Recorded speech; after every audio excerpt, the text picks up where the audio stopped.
12 साला देवर से हलाले की मेरी तकलीफ कहानी। मेरा शौहर बहुत शक्की मिजाज आदमी था। मुझे मेरे घर ना जाने देता। एक दिन मैं सो रही थी जब मेरा देवर कमरे में आया और बोला, भाभी डर लग रहा है। मैंने उससे कमरे में एक तरफ चादर बिछा दी। वो इस पर सो गया। यूं भी वो बहुत छोटा था, लेकिन जब शौहर घर आया तो गुस्से में तलाक दे डाली। फिर खुद ही ज़बरदस्ती मेरा हलाला मेरे 12 साला देवर से करवा दिया। लेकिन मैं गलत थी कि वो बच्चा है।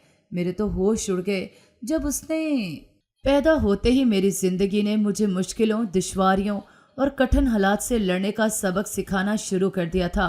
क्योंकि मैं अपनी माँ के यहाँ पैदा होने वाली 5वीं बेटी थी और माँ बाप भी ऐसे गरीब कि दिन को खाना नसीब होता तो रात में फाका करना पड़ता, और कभी अगर रात को खाना मिल भी जाता तो दिन को खाने का कोई आसरा न होता। ऐसे में मेरे माँ बाप जैसे गरीब लोगों की सारी उम्मीदें बेटों से ही लगी होती हैं, पर यहाँ तो उल्टा चक्कर था। मेरी माँ बेटी के बाद बेटी ही पैदा किए जा रही थी। यही वजह बनी कि मेरे बाप को दूसरी शादी करने की चाह लग गई कि दूसरी बीवी आएगी, बेटा पैदा करेगी और फिर वो हमारा सहारा बनेगा। जैसे बेटियां या बेटा पैदा करना मेरी माँ के बस की बात हो। हम जैसे गरीब लोग गुर्बत के अलावा जहालत के भी मारे होते हैं। एक तो कुदरत के मसलहत भरे फैसले हमें निभाने मुश्किल लगते हैं, और फिर ऊपर से हमारी ये जहलाना सोच कि ये हो जाएगा। इसीलिए मेरे अब्बा ने भी अब बेटियों के सर से अपना हाथ उठा लिया। अगर अब्बा सच्ची और साफ नीयत के साथ इन बेटियों को अल्लाह की रहमत मानकर इनकी रोजी रोटी के लिए मेहनत मजदूरी करते तो शायद बरकत भी खुदा ज़रूर देता। मगर अब्बा खुद दूसरी बीवी की तलाश और कोशिश में लग पड़े। ऐसे भला कैसे दूसरी बीवी मिल जाती है? औरतें भी आजकल मर्द का पैसा देख कर आती हैं, जो मेरे अब्बा के पास था ही नहीं। अब अब्बा बीवी बच्चों को घर में अकेला छोड़ जाता और पूरा पूरा दिन मुड़कर भी ना देखता कि अम्मा अकेली ने कुछ खाया, बच्चों को खिलाया या सब ही भूखे हैं। अम्मा ने भी बच्ची को जन्म दिया था जो मैं थी। अब इनकी जचगी को 10-20 दिन तक न गुजरे थे कि हालात उन पर ऐसे तंग हो गए। न घर में रोटी का एक लुकमा तक मौजूद न था, और ना ही शौहर, ना घर में कोई बड़ा बूढ़ा जो बच्चों को ही देख लेता। मजबूरी में अम्मा बेचारी को ऐसा घेरा कि ना तो वो खुद भूखी रह सकती और ना अपने बच्चों को भूखा और अकेला छोड़ सकती। मेरी सबसे बड़ी बहन इस वक्त कोई 15 साल की होगी, जो एक और 5 साला बहन को साथ लेती और घर से काफ़ी दूर एक बस्ती में जाकर खाने पीने की चीज़ें मांग कर लाती, जिस पर अम्मा अपने छोटे छोटे बच्चों के साथ गुजारा कर लेती। हमारा घर भी क्या था, एक फटे पुराने खैमे की झुग्गी थी, जो भी आबादियों से थोड़ा फासले पर अब्बा ने बना ली थी। बस यहीं पर मेरी माँ ने ज़िंदगी के 17 साल अब्बा के आसरे गुजार दिए। जब मैं 2 साल की हुई तो अम्मा ने अब्बा की बनाई हुई वो झुग्गी छोड़ दी, जहाँ अब्बा इसे अकेला छोड़कर 2 साल से वापस ना आए थे। पहले पहले तो अम्मा को अब्बा की बहुत फिक्र हुई कि कहीं किसी हादसे का शिकार ना हो गए हों, लेकिन फिर 1-2 बार अब्बा घर आया भी तो सिर्फ अम्मा से कुछ ना कुछ मांगने। वो अम्मा को बता कर गया कि उसने दूसरी शादी भी कर ली। फिर आखिरी बार जब अब्बा आया तो उसने एक ऐसी बात कही कि अम्मा ने उसी वक्त अब्बा को धक्के देकर घर से निकाल दिया, और फिर रातों रात वो घर छोड़कर और अब्बा से छुपकर दूसरे शहर चली आई, और फिर कभी मुड़कर उसकी तरफ ना देखा। क्योंकि अब्बा ने अम्मा से कहा था कि अपनी बड़ी बेटी यानी मेरी 15 साला बहन को पैसों के एवज किसी को दे दूंगा और फिर अपनी दूसरी बीवी के लिए कोई घर या ठिकाना बनाऊंगा। तो अम्मा ने उस वक्त अब्बा को जो निकाला तो फिर भी डरती रही कि आखिर बच्चियों का बाप है, अगर कभी 1 या 2 बच्चियां ले भी गया तो मैं उसको क्या कर सकूंगी? वो मर्द जात है और मैं अकेली और कमज़ोर औरत। इसीलिए अम्मा ने रातों रात अपना ठिकाना बदल लिया ताकि इनकी बच्चियां महफूज रह सकें। नया शहर, नए लोग, ये दुनिया ही नहीं थी।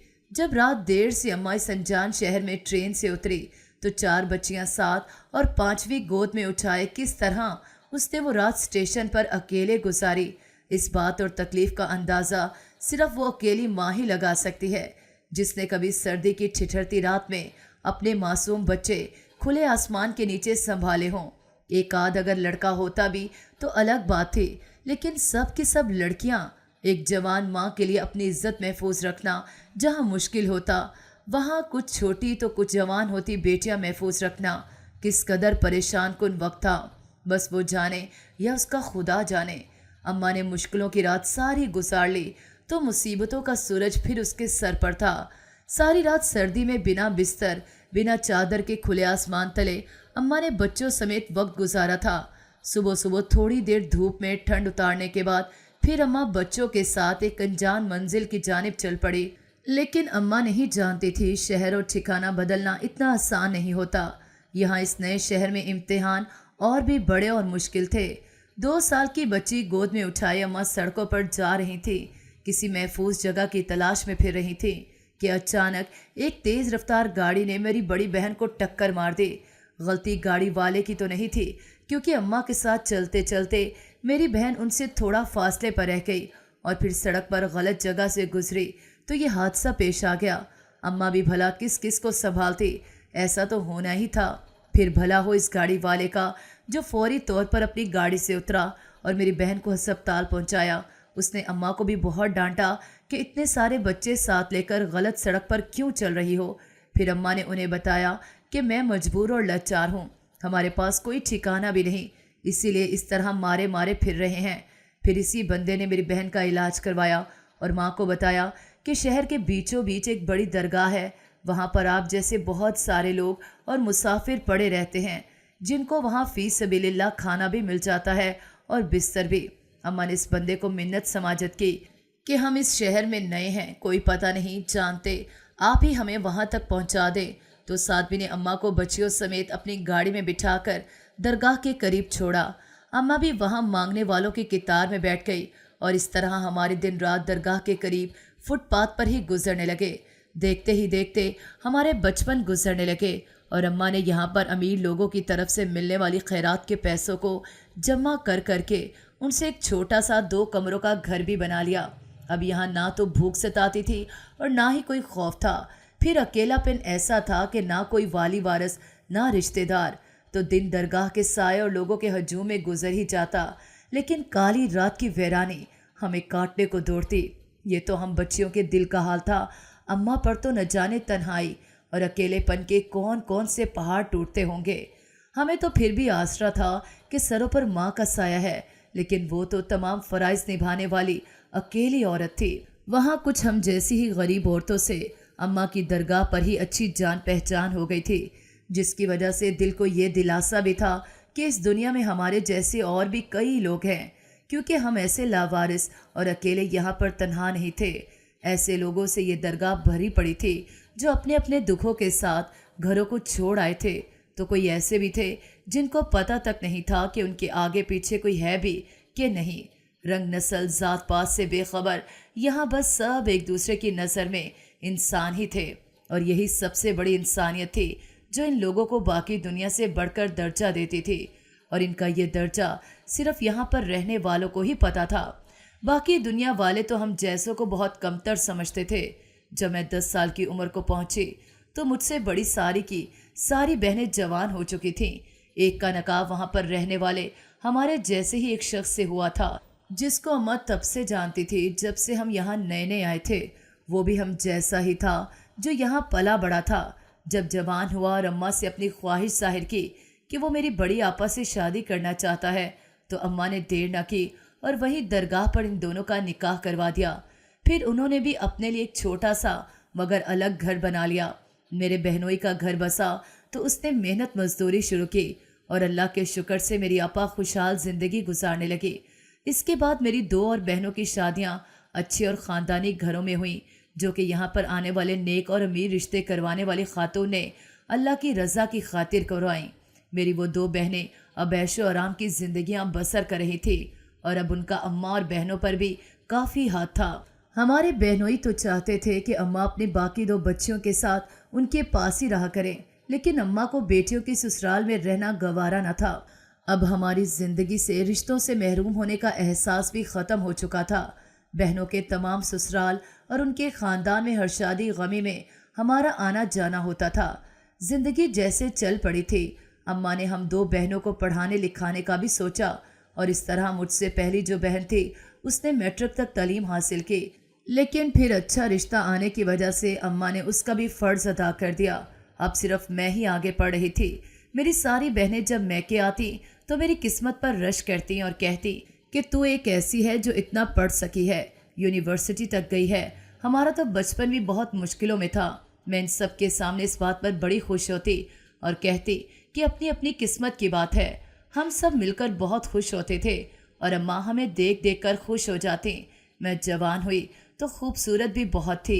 यूनिवर्सिटी में कई लड़के ऐसे थे जो मुझे पसंद करने लगे, लेकिन मैं थी कि किसी को घास तक न डालती। मुझ में कुछ तो हुस्न का गुरूर भी था और कुछ इस बात का डर कि मेरी हकीकत जो है कहीं मेरे करीब आने के बाद वो जानकर मुझे खुद से कमतर न समझ लें, क्योंकि बहुत कम लोग ऐसे थे जो मुझे मुकम्मल तौर पर जानते थे, वरना मैं किसी से भी ज़्यादा गहरी जान पहचान नहीं बनाई थी। यहाँ सभी को लगता था कि मैं भी किसी अमीर घर की लड़की हूँ, क्योंकि मेरे रंग ढंग और अमीरों जैसे ही थे। मेरा कपड़े पहनना और फैशन का तरीका अच्छों से ज़्यादा बेहतर था। हर रोज़ मुझे यूनिवर्सिटी छोड़ने मेरे बहनोई की शानदार गाड़ी में उनका ड्राइवर आता था और मेरी पढ़ाई का खर्चा भी दोनों बहनों ने मिलकर उठाया हुआ था। इन्हीं के दम से मेरे ठाठ थे। इन लोगों ने खूब बहुत ज़्यादा गुर्बत देखी थी, इसलिए अपनी सबसे छोटी बहन के सारे अरमान पूरे करना चाहती थी। मैं खुद को बहुत खुशनसीब समझती थी जिसे इतनी अच्छी बड़ी बहनें मिली थीं, जिन्होंने कभी भाई तो क्या बाप की कमी भी महसूस होने नहीं दी थी। और इस बात का भी बहुत बहुत शुक्र था कि इनकी शादियां भी बहुत अमीर कबीर घरों में हुई थीं और शौहर भी इतनी इज्जत और प्यार करने वाले मिले थे। दुनिया में सारे ही मर्द मेरे बाप जैसे लालची और निकम्मे नहीं होते। मेरी दोनों ही बहनोई इस बात का जीता जागता सबूत थे। अम्मा को तो जैसे दो बड़े जवान जहान बेटे मिल गए थे। वो माँ की बहुत ज़्यादा इज्जत करते थे और अपनी माँ का ही दर्जा देते थे। वो दोनों आपस में भाई थे और माँ जैसी नेमत से मरहूम थे, इसलिए उन्होंने भी अम्मा को ही अपनी माँ माना हुआ था। इनकी हमेशा ही ख्वाहिश होती कि अम्मा ये छोटा सा घर छोड़कर इनके यहाँ आलीशान घर और तर्ज ज़िंदगी को अपना लें, लेकिन अम्मा इस मामले में बहुत ज़िद्दी थीं। कभी अपनी बेटियों और दामादों की ये ख्वाहिश पूरी नहीं की, जबकि वो तो बस अम्मा की खिदमत का मौका चाहते थे। फिर भी जब अम्मा ना मानती तो सब लोग मुझे छेड़ते हुए उनको कहते कि हमें पता है आप आलिया की शादी करवा कर इसके पास रहना चाहती हैं, क्योंकि जाहिर बात है कि अम्मा मेरी शादी के बाद अकेली तो नहीं रह सकती थी ना।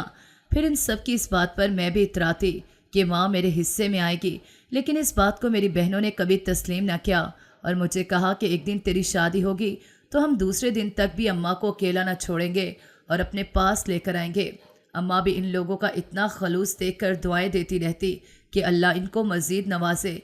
फिर अल्लाह की कुदरत कुछ ऐसी हुई कि मेरी दोनों ही बहनें एक साथ हामला हो गई। इनके साथ साथ ससुर तो कोई नहीं था, सिर्फ नंदे थीं, वो भी अपने अपने घर की हो चुकी थी। तो मजबूरन जब मेरी दोनों बहनोई एक साथ अम्मा को लेने आए और बताया कि आपकी दोनों बेटियां हामला हैं और उनको इस वक्त में आपकी बहुत ज़्यादा ज़रूरत है, क्योंकि हमारे घर कोई बुजुर्ग या खतून नहीं, तो नवासों का सुनकर अम्मा इन लोगों को मना न कर सकी और हमने हमेशा हमेशा के लिए यहाँ से अपना सामान बांधा। मेरी माँ को इस दरगाह से काफ़ी लगाव था, वो इसका साया छोड़ना भी नहीं चाहती थी, फिर भी बेटियों की ज़रूरत को देखकर इनकार न कर सकें। मुझे आज भी वो दिन याद है जब हमने बचपन वाला वो घर छोड़ा था जिसकी एक एक ईंट अम्मा की मेहनत और मुशक्क़त की गवाही देती थी। इसको छोड़ना शायद अम्मा के लिए इंतहाई मुश्किल था। जितने सालों पहले अब्बा का बनाया हुआ वो गैर महफूज खैमा, फिर भी अम्मा ने बेटियों की ज़रूरत की खातिर अपने दिल पर पत्थर रखा और जाने के लिए अपना सामान बांध लिया। मेरी बहनों को जब ये खबर मिली कि माँ हमेशा हमेशा के लिए इनके पास रहने के लिए आ रही हैं, तो इनकी खुशी का कोई ठिकाना न रहा और मेरे दोनों बहनोइयों का कहना था कि इनके लिए आज दुआओं के वो दरवाजे खुल गए जो इनकी वालदा की वफ़ात पा जाने पर बंद हुए थे। सास के रूप में आज उन्हें खिदमत करके दुनिया और आखिरत संवारने के लिए माँ फिर से मिल गई थी और इनकी ये बेलोस मोहब्बतें देखकर हमें यकीन होता था कि बेशक वो खातून कितनी नेक होगी जिनकी परवरिश से पलने वाले बेटे इतने अच्छे और इंसान शनास हैं। अम्मा की घर छोड़ने पर जो भी कैफियत थीं, लेकिन मेरी तो खुशियों की कोई हद ही नहीं थी। मैं हमेशा से यही चाहती थी कि हम माँ बहनें कभी जुदा ना हों, हमेशा एक ही छत के नीचे रहें। मेरी ये मन की मुराद पूरी हो रही थी।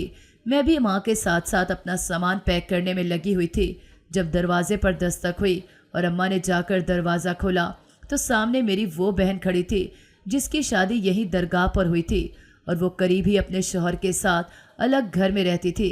इसकी आंखें नम थीं और इस खबर ने उसे बहुत दुखी किया था कि माँ और बहन दूर जाने वाली हैं, वरना हम सबसे करीब इसी बहन के थे।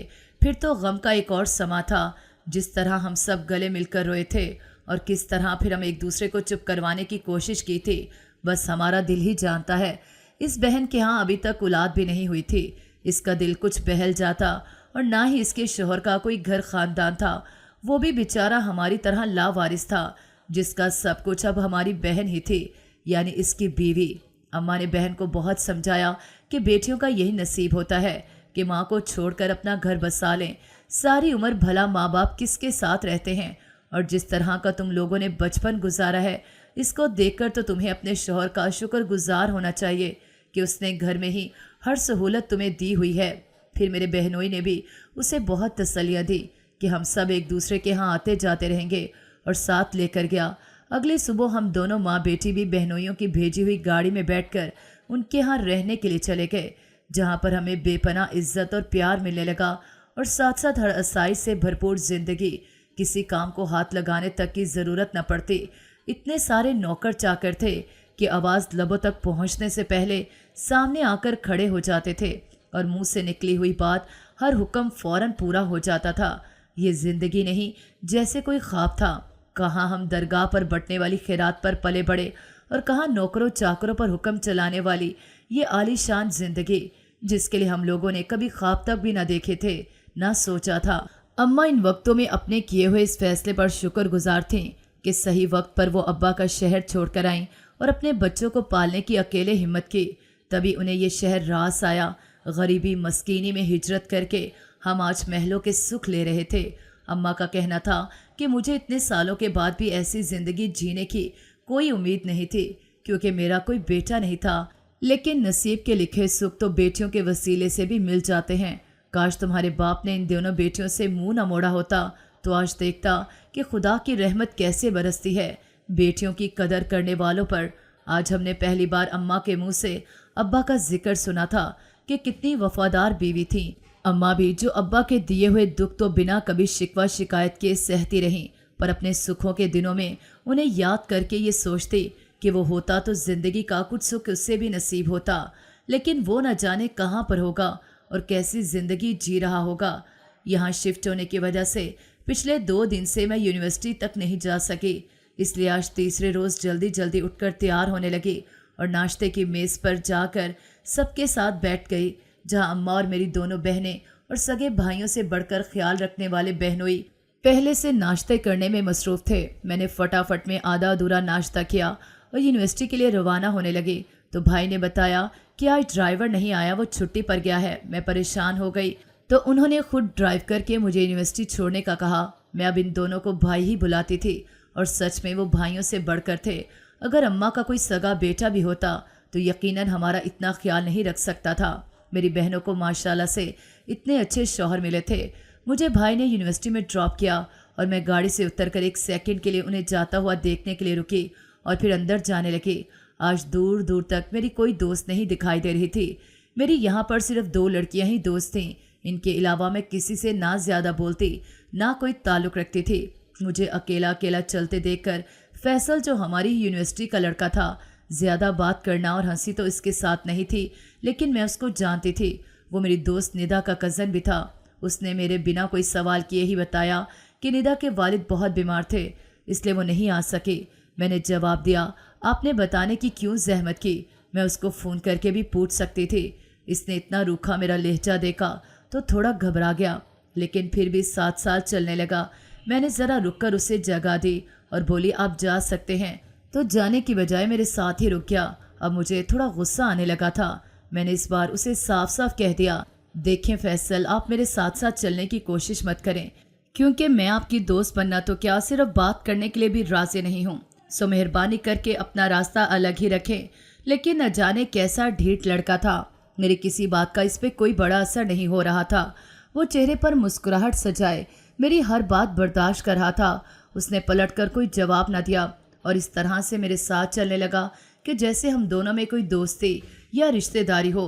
मैं कुछ देर तो इससे दूर दूर रहने की कोशिश की, लेकिन फिर ये देखकर कि वो नहीं बाज आ रहा, मैंने उसको मुकम्मल तौर पर इग्नोर कर दिया। अब अगर साथ चल भी रहा था तो मैं पलटकर उसकी तरफ देख भी नहीं रही थी। लेकिन यूनिवर्सिटी में मौजूद बहुत सारे लड़के और लड़कियों की नज़र बार बार हमारी तरफ जा रही थी। इनको तजस्सुस था کہ دیکھ لیں کیا میں نے فیصل سے دوستی کر لی ہے، لیکن میں تو ایسا سوچ بھی نہیں سکتی تھی۔ مجھے آج تک اپنی ماں اور بہنوں کی سمجھائی ہوئی باتیں یاد تھی کہ ہمارے سر پر باپ اور بھائی کا سایہ نہیں جو ہماری حفاظت کریں گے، اس لیے میں خود ہی عزت کے ساتھ اپنی حفاظت بھی کرنی تھی، اور انہی اصولوں کے تحت مجھے یونیورسٹی میں پڑھنے کی اجازت بھی ملی۔ لیکن فیصل کی منمانیاں دن بدن بڑھتی ہی جا رہی تھی۔ وہ ہر بار میرے آتے ہی پیچھے پڑ جاتا، بار بار بات کرنے کی کوشش کرتا، یا پھر میرے ساتھ چلنے والی میری دوستوں سے مسلسل باتیں کرتا رہتا جن باتوں کا سیدھا سیدھا تعلق میرے متعلق ہوتا۔ میں اس کی ان حرکتوں سے کافی پریشان ہو چکی تھی۔ پھر میں نے آخر کار اس معاملے پر اس کے ساتھ سیدھی بات کرنے کا سوچا، اور اگلے دن جب یونیورسٹی میں اس نے مجھے سلام کیا تو آج پہلی بار میں نے سیدھے منہ اس کے سلام کا جواب دیا، اور پھر اسے بتایا کہ مجھے تم سے کچھ بات کرنی ہے۔ اس نے کینٹین میں چل کر بیٹھنے کا کہا، اور پھر میں نے اپنی بات کا آغاز کچھ اس طرح کیا کہ فیصل، کیا تمہیں اس بات کا احساس نہیں کہ میں تمہارے بار بار بات کرنے، کوشش اور میرے پیچھے آنے کی وجہ سے کتنی پریشان ہوتی ہوں؟ آج میرا تم سے یہاں بیٹھ کر بات کرنے کا مقصد بھی یہی ہے کہ تم ایک اچھے اور خاندانی لڑکے ہو۔ مجھے لگا سمجھانے سے تم بات کو سمجھ جاؤ گے۔ پلیز آئندہ تم مجھ سے دور رہا کرو۔ میری کچھ مجبوریاں، کچھ حدود ہیں جن سے آگے میں نہیں جا سکتی، اس لیے تم ہی اپنے قدم روک لو تو بہتر ہوگا۔ میں امید کرتی ہوں کہ تم میری باتوں سے میری مجبوری کا اندازہ لگا سکتے ہو۔ میرے یہ سب کچھ بولنے کے دوران وہ بالکل خاموش، سر جھکائے توجہ کے ساتھ میری باتیں سن رہا تھا، اور ابھی تک اس نے ایک لفظ تک نہیں بولا تھا۔ میں مسلسل اس کی طرف دیکھ رہی تھی اور اس کے جواب کی منتظر تھی، لیکن نہ جانے کیا وجہ تھی کہ وہ چپ تھا۔ اس نے گہری خاموشی کے بعد ایک گہرا سانس لیا اور پھر بولنا شروع کیا، جو کچھ یوں تھا: عالیہ، کیا کوئی ایسے بھی کسی کے ساتھ بنا مطلب لگاتار بات کرنے کی کوشش کرتا رہتا ہے، اور وہ بھی تب جب جواب تک ملنے کی امید نہ ہو؟ تم کیوں میرے جذبات کو سمجھنے کی کوشش نہیں کر رہی؟ بھلے ہی میں ایک انجان لڑکا ہوں، لیکن ہم سب ایک ہی یونیورسٹی میں پڑھتے ہیں۔ ہمارے لیے جان پہچان کافی ہے کہ ہم اچھے گھروں سے تعلیم حاصل کرنے کے لیے آئے ہیں، اور اگر تم میرے ساتھ بات نہ بھی کرو تو تب بھی کبھی نہ کبھی تو پڑھائی مکمل ہونے کے بعد ہی صحیح تمہارے گھر والے آخر تمہاری شادی کروانے کے لیے کوئی تو لڑکا دیکھیں گے نا۔ تو اگر وہ کوئی اور ہو سکتا ہے تو میں کیوں نہیں؟ دیکھو عالیہ، تم بھلے مجھ سے دوستی نہ کرو، لیکن میں عزت کے ساتھ تمہارا ہاتھ تھامنا چاہتا ہوں اور تمہیں اپنا ہمسفر بنانا چاہتا ہوں۔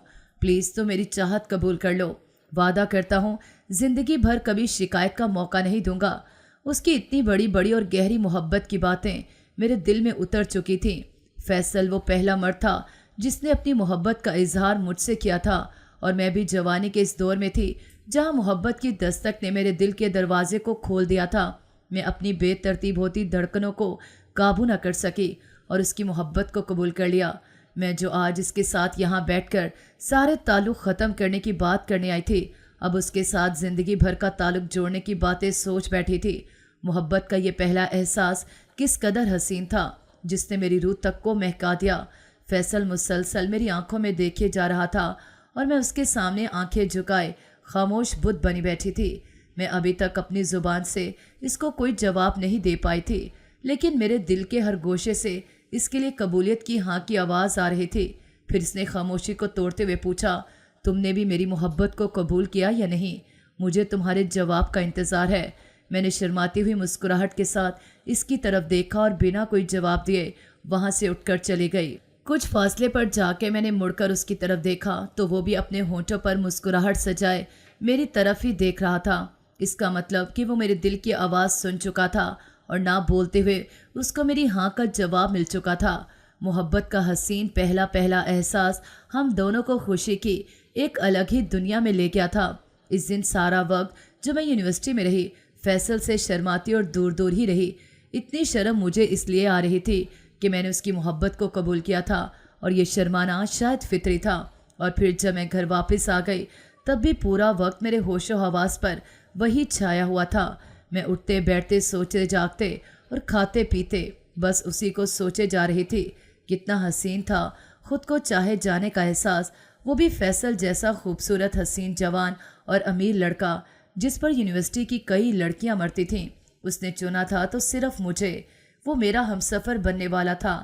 میں اس کے ساتھ زندگی بسانے کے خواب سجانے لگ گئی تھی، اور میرے خوابوں کی دنیا بہت ہی پیاری تھی جہاں صرف میرا فیصل ہوگا اور میں ہوں گی۔ وہ میری دنیا کا شہزادہ تھا اور میں اس کی شہزادی۔ مجھے اگلے دن کا بے صبری سے انتظار تھا جب میں یونیورسٹی جا کر اس کو دیکھوں گی، اس سے مل کر آج کے پورے دن کا حوالہ دوں گی کہ کیسے وہ میرے ہوش و حواس پر چھایا ہوا تھا۔ اگلی صبح میں یونیورسٹی کے لیے تیار ہونے لگی تو کچھ سمجھ نہیں آ رہا تھا کہ کیا پہنوں، کیسے اچھی لگوں۔ ایسے محسوس ہو رہا تھا جیسے کسی شادی یا فنکشن میں جانا ہو اور میں سب سے پیاری نظر آنا چاہتی تھی، کیونکہ میں جانتی تھی کہ آج فیصل کی صرف مجھ پر ہی نظریں ہوں گی اور میں اس کی نظر میں اچھی لگنا چاہتی تھی، اس لیے بڑے دل سے تیار ہو کر جا رہی تھی۔ پر مجھے یہ بھی خوف تھا کہ میری اس تیاری کو دیکھ کر کہیں اماں نہ اس بات کو بھانپ لیں، اس لیے جلدی سے ڈرائیور کے ساتھ روانہ ہو گئی۔ وہاں پہنچے تو وہ پہلے سے میرا منتظر کھڑا تھا۔ مجھے دیکھتے ہی جیسے اس کی جان میں جان آئی۔ پہلے تو اس نے سر سے پاؤں تک مجھے بغور دیکھا اور پھر میری تعریف کیے بنا نہ رہ سکا۔ میں دل ہی دل میں خوش ہوئی کہ محنت سے تیار ہونے کا مقصد پورا ہوا۔ میں نے مسکرا کر اس کو تھینکس بولا تو کہنے لگا، تھینکس تب بولنا جب میں تمہاری کسی چیز کی تعریف کروں، تم تو ہو ہی میری، اور اپنی چیز کی تعریف کرنے پر بھی بھلا کوئی تھینکس بولتا ہے۔ اس کی یہی باتیں تھیں جو مجھے اس کا مزید گرویدہ بناتی جا رہی تھیں۔ محبت کا اظہار بھلے ہی اس نے کیا تھا، لیکن دیوانی میں اس کی ہوئے جا رہی تھی۔ یونیورسٹی میں پہنچتے ہی ایک دن بھی ایسا نہ ہوتا جب اس کے ہاتھ میں میرے لیے گلاب کا پھول نہ ہوتا۔ وہ ہر روز پابندی سے میرے لیے گلاب لاتا تھا اور گلاب کے ساتھ ساتھ پھول برساتے۔ اس کی ڈھیر ساری باتیں، ہماری محبت ہر گزرتے دن کے ساتھ بڑھتی ہی جا رہی تھی، اور اس کے اور میرے قریب کے سارے دوستوں اور یونیورسٹی کے کافی سارے لوگوں کو علم ہو گیا تھا کہ ہم دونوں ایک دوسرے کو چاہتے ہیں۔ ہماری جوڑی اپنے دوستوں میں مشہور ہو گئی تھی، اور پھر وہ دن بھی آئے جب ہماری ہر روز کی ملاقاتیں ممکن نہ ہو گئیں۔ اب انتظار کے دن بھی گزارنے ہو گئے، کیونکہ یہاں پر ہماری پڑھائی مکمل ہوئی اور اب دوستوں نے ایک دوسرے کو الوداع کہنا تھا۔ دونوں کا ہی رو کر برا حال تھا۔ اسی وعدے کے ساتھ یہ جدائی قبول کر لی کہ ملنے کا سلسلہ اور ملاقاتیں یونیورسٹی کے بعد بھی ہوں گی۔ اب زیادہ تر ہماری بات فون پر ہی ہوتی۔ وہ مصروف ہوتا تو میرا دل بیٹھ جاتا، کئی طرح کے خیالات میرا دل جلانے کے لیے آ جاتے۔ یوں ہی فون پر ہماری محبت کو مزید 1 سال گزرا۔ میرے گھر والوں کو میری شادی کروانے کا خیال آیا تو سب سے پہلے میں نے یہ خبر فیصل کو دی کہ وہی آ کر میرے رشتے کو مانگ لے، اس سے پہلے کہ میرے گھر والے کسی اور کے لیے رضامند ہو جائیں۔ اس نے جلد ہی آنے کا وعدہ کیا اور پھر اپنے وعدے کے مطابق وہ اپنی تمام فیملی کے ساتھ ہمارے گھر آیا۔ میرے تو پاؤں زمین پر نہ ٹک رہے تھے کہ میرا فیصل آج میرے خوابوں کا شہزادہ میرا ہمسفر بننے کی تیاری میں میرے گھر آیا ہے۔ اس کی فیملی بہت ہی ہائی کلاس تھی۔ بات چیت کے دوران جب فیصل کی ماں کو اس بات کا پتہ چلا کہ میں یتیم ہوں اور میرے والد کا کچھ اتا پتہ نہیں تو ان کے چہرے کا رنگ اڑ گیا۔ وہ پہلے ایسا سمجھ رہی تھیں کہ میں اسی خاندان کی لڑکی ہوں جو میرے بہنوئی کا ہے، لیکن یہ حقیقت ابھی ان کو پتہ چلی تھی کہ میں ان کی سالی ہوں، بہن نہیں۔ وہ لوگ کچھ دن بعد سوچ کر بات کرنے کا کہہ کر چلے گئے، اور پھر کچھ دن، پھر کچھ ہفتے، اور پھر 2 مہینے تک بھی ان کا کوئی جواب نہ آیا۔ میں فیصل سے بات کرنے کی کوشش کرتی تو زیادہ تر تو اس کا نمبر بند ملتا۔ اگر کبھی بات ہو بھی جاتی تو وہ شادی کے معاملے میں ٹال مٹول کرتا۔ وہ سیدھا نہ بتاتا، لیکن میں سمجھ چکی تھی کہ اس کے گھر والوں نے انکار کر دیا تھا۔ کوئی 6 ماہ تک وہ اس بات کو ٹالتا رہا، اور پھر ایک دن مجھے دوست کے ذریعے پتہ چلا کہ اس کے گھر والوں نے اس کی منگنی کر دی ہے۔ یہ خبر میرے لیے ناقابل برداشت تھی، لیکن سر پر آیا غم سہنا ہی پڑتا ہے۔ کچھ وقت تو لگا، لیکن میں نے دنیا کے سامنے خود کو سنبھال لیا تھا۔ اندر سے تو میں بالکل ٹوٹ چکی تھی۔ ایک طوفان مسلسل میرے دل میں اٹھ رہا تھا کہ کیسے اس نے میرے دل میں جگہ بنا کر میرے دل کو توڑا۔ محبت میں ہارنے کا احساس بہت تکلیف دہ تھا، لیکن میں بے بس تھی۔ یہ دکھ بھی مجھے میری قسمت نے دیا تھا، کسی کا اس میں بھلا کیا قصور؟ میرے باپ نے ہمیں اس طرح رلنے اور دربدر کے دھکے کھانے کے لیے نہ چھوڑا ہوتا تو شاید آج اتنی عالیشان زندگی گزارنے کے باوجود بھی دنیا ہمیں اس کم نظری سے نہ دیکھتی۔ راتوں کو رو کر میں اپنے دکھ دن میں چھپا لیتی۔ ماں اور بہنوں کو میری حالت دیکھ کر پریشانی ہوتی کہ آخر کیا وجہ ہے جو میں دن بدن کمزور اور لاچار ہوتی جا رہی ہوں۔ اسی دوران میری دونوں بہنوں کے ہاں پیارے بچے بھی ہو گئے۔ میرا کچھ دل ان کے ساتھ بھی بہل جاتا، لیکن پھر بھی دل میں خلش باقی تھی۔ اب نہ تو فیصل مجھ سے بات کرنے کی کوشش کرتا، نہ ہی کبھی بھول کر فون کرتا یا کم سے کم حال ہی پوچھ لیتا۔ وہ مکمل طور پر اپنی زندگی میں مگن ہو گیا تھا۔ اماں نے کئی بار मेरा डॉक्टरी चेकअप भी करवाया, लेकिन वो भी कमज़ोरी बताकर बस कुछ मल्टी विटामिन्स देते। किसी को मेरे मर्ज़ का पता नहीं था कि मैं मोहब्बत में हारी हूँ। इसी दौरान मेरे बहनोई ने अम्मा को मेरी शादी करवाने की तजवीज़ दी और फिर उन्होंने ही मेरे लिए अपनी जान पहचान में रिश्ता देखना शुरू किए। 2-4 रिश्ते आए भी, लेकिन जब भी घर वाले मुझसे पूछते मैं हर बार ही नापसंदीदगी का इजहार करती और इस रिश्ते को वापस भेज दिया जाता। आखिरकार मेरी राय लिए बगैर ही रिश्ता पक्का करने का सोचा गया और फिर एक रिश्ता आया जिसमें किसी को मना करने की कोई भी वजह ना महसूस हुई। मुझे भी समझा बुझाकर हाँ करवा दी गई और फिर हमारे घर में शादी की तैयारियां जोरों शोर से शुरू कर दी गई। रिश्ता अच्छा था और काफ़ी दौलतमंद भी था। लड़के के घर में कोई बड़ा या सरपरस्त भी नहीं था। रिश्तेदार बहुत थे, लेकिन सब दूर दूर के थे। अम्मा ने कहा तुमने ही जाकर हर चीज़ की मालकिन बनना है। मैंने भी अपना जहन बदलना शुरू किया। अब दिमाग से फैसल का बोझ भी उतरने लगा था। घर में खुशियों का आगाज़ हुआ तो सबको देखकर मैं भी खुश थी। गमज़दा रहने से भी कोई दायरा न था। पहले 6 माह मैंने खूब शौक मनाया। होने वाले शौहर जब भी आता मेरे साथ वक्त गुजारता, पसंद करता, मेरी बहुत तवज्जो और केयर करता। कभी उसकी ख्वाहिश होती तो हम खाना खाने भी बाहर चले जाते। इसके साथ घूमने फिरने की भी मुझ पर घर से कोई पाबंदी न थी। वो बहुत अच्छा शख्स था। हमने शादी की, साथ में बहुत सारी शॉपिंग भी की थी। वो शादी का प्रोग्राम बहुत आलीशान करना चाहता था, लेकिन हर चीज़ मेरी मर्जी पर बनवाना चाहता था। बड़ी से बड़ी और छोटी से छोटी चीज़ उसने मेरी पसंद की बनवाई थी। एक बार फिर मुझे मोहब्बत का एहसास मिला। मुझे अपना होने वाला शौहर दिल से पसंद आ गया था और इसको भी मैं दिलो जान से अजीज़ थी। इसकी सारी अच्छाइयों के साथ साथ मैंने उसके बारे में एक और बात नोट भी की कि वो गुस्से का बहुत तेज़ और थोड़ा जज्बाती था। लेकिन मैंने दिल से फैसला कर लिया कि अब वो जैसा भी है मेरा है। मैं उसकी हर खामी और खूबी के साथ इसको कबूल करूँगी और कभी कोई शिकायत का मौका नहीं दूंगी। शादी की तारीख तय हुई तो घर वालों ने हमारे मिलने पर पाबंदी लगा दी, क्योंकि अब कुछ ही दिन रहते थे। इस दौरान भी वो दिन रात फ़ोन करता और कहता कि अब मज़ीद इंतज़ार नहीं होता। मैं हंसकर उसको समझाती कि बस थोड़ा सा इंतज़ार है, इसके बाद तो ज़िंदगी भर का साथ है। तो वो भी हंस देता और मेरा बहुत शुक्रिया अदा करता कि मैंने उसको मोहब्बत दी है। मैं दिल में सोचती कि इतनी मोहब्बत देना तो मेरे जैसे मोहब्बत में टूटे हुए इंसान के बस की भला कहाँ बात थी। आप खुद ही इतने अच्छे हैं। आखिरकार इंतज़ार के बाद ये दिन भी ख़त्म हुए और हमारा निकाह का दिन आ पहुँचा। इस दिन की मसरूफियात और शोर शराबे में वक्त का पता न चला और निकाह का वक्त आ गया। मुझे पॉलर से सीधा शादी हाल में पहुँचाया गया, जहाँ लोगों का हजूम पहले से मौजूद था। मेरे शौहर की जान पहचान इतनी ज़्यादा थी कि सबसे मिल मिलकर मैं थक चुकी थी। रात देर हम धूमधाम से इसके घर पहुँचे थे, जो कि अब मेरा असल घर था। हम दोनों ही बहुत ज़्यादा थक चुके थे, लेकिन रात इतनी देर हो चुकी थी कि अगले दिन हमने सारा दिन आराम किया और फिर एक शानदार फंक्शन वलीमे का हुआ। कुछ रोज़ यूं ही तकरीबात और दावतों में मसरूफ़ रहे। फिर आखिरकार हमारी घरेलू ज़िंदगी की शुरुआत भी हुई। घर में मेरे शौहर के अलावा इनका सिर्फ एक छोटा भाई था, जिसको मेरे शौहर ने वालदा की वफ़ात के बाद बहुत नाज़ों से पाला था। इनकी वालदा जो छोटे बेटे की पैदाइश के वक्त थी इस दुनिया से चली गई थी और वालिद साहब शायद इनसे भी पहले किसी हादसे में इस दुनिया से रुखसत हुए थे। शौहर ने मेरे देवर को मेरे पास लाकर कहा कि आज से तुम्हें माँ बनकर मेरे भाई का ख्याल रखना है। इससे पहले तमाम तर जिम्मेदारियाँ मैंने खुद निभाई थी, लेकिन अब मैं अपनी सारी जिम्मेदारी तुम्हें सौंपता हूँ। मुझे भी वो मासूम बच्चा बहुत प्यारा लगा। उसे देखते ही मुझे अपना बचपन याद आ गया कि इसकी तरह मैंने भी अपने बाप को नहीं देखा था। वो सिर्फ 12 साल का था और बहुत ही प्यारा बच्चा था। अब उसका ख्याल मैं एक माँ की तरह रखती। उसके खाने पीने, कपड़े और स्कूल की तमाम तर तैयारियाँ जो पहले मेरे शौहर करते थे वो मैंने संभाली थी। शौहर भी ऑफिस जाते तो इनका नाश्ता वगैरह मैं खुद ही बनाती, जबकि घर में मुलाजिम भी थे। लेकिन मैंने अपने घर में खूब दिल लगा लिया। मेरा देवर मेरे शौहर से पहले घर वापस आ जाता तो मैं इसके स्कूल का काम भी देखती और उसे पढ़ाती। पहले ये तवज्जो उस पर कोई ना देता, क्योंकि इसका भाई ऑफिस होता था और वो घर में अकेला बस नौकरों के आसरे पर होता।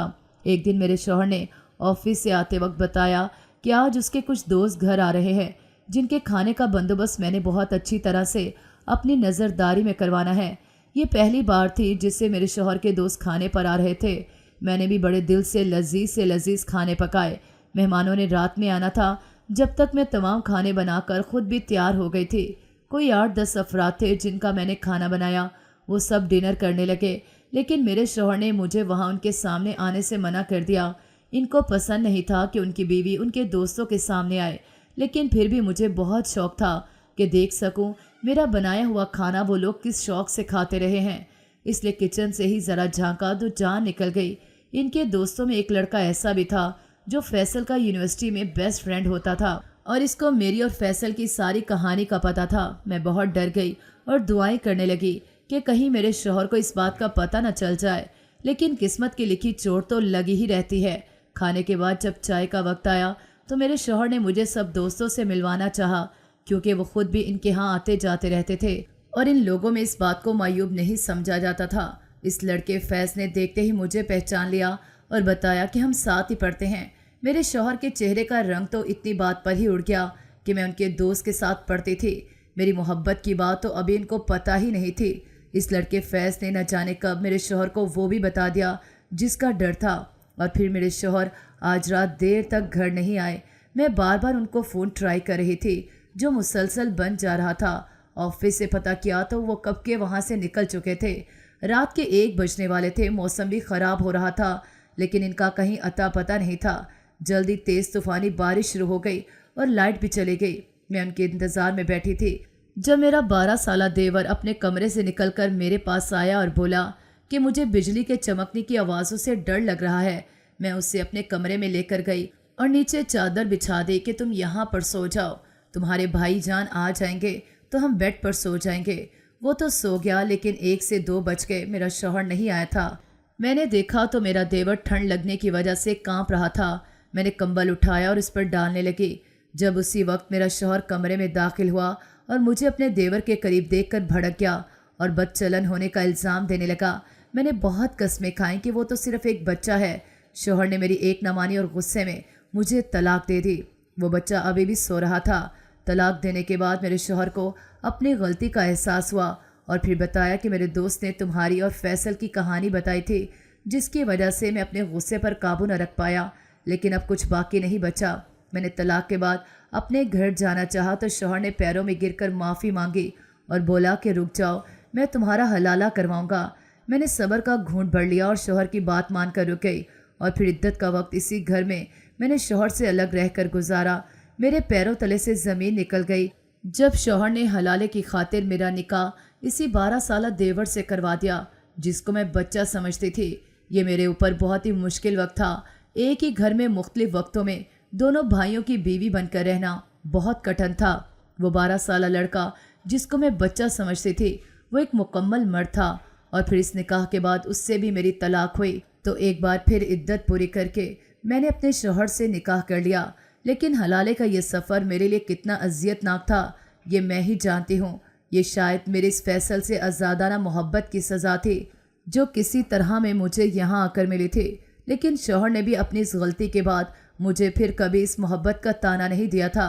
पर अब मैं इस देवर से नज़रें भी नहीं मिला पाती थी जिसको मैं कभी एक बच्चा समझती थी। अब बस इस बात का इंतज़ार था कि वो 18 साल का हो जाए और हम उसकी शादी करवा के उसे अलग घर में मुंतकिल कर दें। तब तक शायद घुट घुट कर जीना था। लेकिन इसी दौरान मेरे हाथ 2 प्यारे प्यारे बच्चों की भी पैदाइश हो चुकी थी। मेरा ध्यान काफ़ी हद तक अपने बच्चों पर ही होता। लेकिन जब भी देवर मेरे सामने आ जाता तो मेरे सारे ज़ख्म एक बार फिर ताज़ा होकर मेरे सामने आ जाते। ये कैसा राज था जो मैंने अपनी माँ और बहनों तक से छुपाया हुआ था, बल्कि ये बात ज़ुबान तक लाने की भी मुझ में हिम्मत नहीं थी।